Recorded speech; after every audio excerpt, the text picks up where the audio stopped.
এই গল্প আমি 2 দিন থেকেই বলতেছি। আমি ওই দিন গিয়েছিলাম রফিনগর ইউনিয়নের সর্বশেষ গ্রাম, এটার নাম আলিপুর।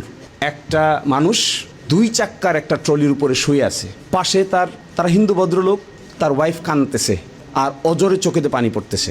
দেখে আমাকে জড়ায়ে ধরতে আসছে। এই মহিলাটা সিঁদুর পরা, জড়ায়ে ধরতে আসছে। তার হাজব্যান্ড ট্রলির উপরে শুয়ে আছে, বাম পাটা ভাঁজ করে আছে, আমাকে জড়ায়ে ধরে আর ইমোশনালি কান্নাকাটি করতেছে। তা আমি জিজ্ঞাসা করলাম, কি হয়েছে আপনার? বলে, স্যার, আমার স্বামীর পাটা কাটে ফেলার জন্য সরকার বলছে, ডাক্তার বলছে, কিন্তু পাটা কাটার জন্য অপারেশন করতে যে কয় টাকা লাগে এই কয় টাকা আমার নাই। এমনকি আলিপুর গ্রাম থেকে আমি যে সিলেট যাব, সিলেট পর্যন্ত যাওয়ারও আমার কোনো সামর্থ্য নাই। ডাক্তার বলছে 1 লক্ষ টাকা লাগবে, বাম পাটা কেটে ফেলতে হবে। গ্যাংগ্রিন হয়ে পা পচে পচে পচে পচে হাঁটু পর্যন্ত আসছে।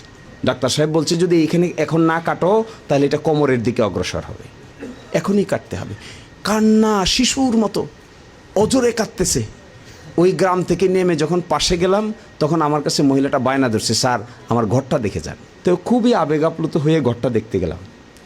একটা আলিপুর গ্রামের একটা আটির কোণার ভিতরে একটা ঘরটা এতই ছোট যে নুইয়া হয়েও ঘরের ভিতরে ঢোকা যাচ্ছে। ঢুকলাম কোনো রকম, খাটের উপরে বসলাম, মাথায় টিন লেগে থাকে।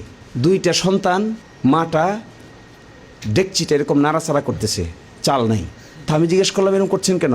কয়, স্যার, ডেকচি নাড়াচাড়া করতেছি বাচ্চারা যেন বুঝে যে আমি কিছুক্ষণ পরেই ভাত রান্না করব, আসলে তো চাল নাই।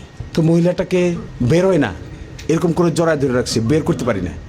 2 জনে অনেকক্ষণ বসে এরকম হাঁ করে শুধু তাকালাম আর দেখলাম, আহা, এটা ভাত রান্না করবে, চাল নাই, ডেকচি নাড়াচাড়া করতেছে, বাচ্চাদেরকে বোঝাচ্ছে যে ভাত হবে, আসলে তো চাল নাই।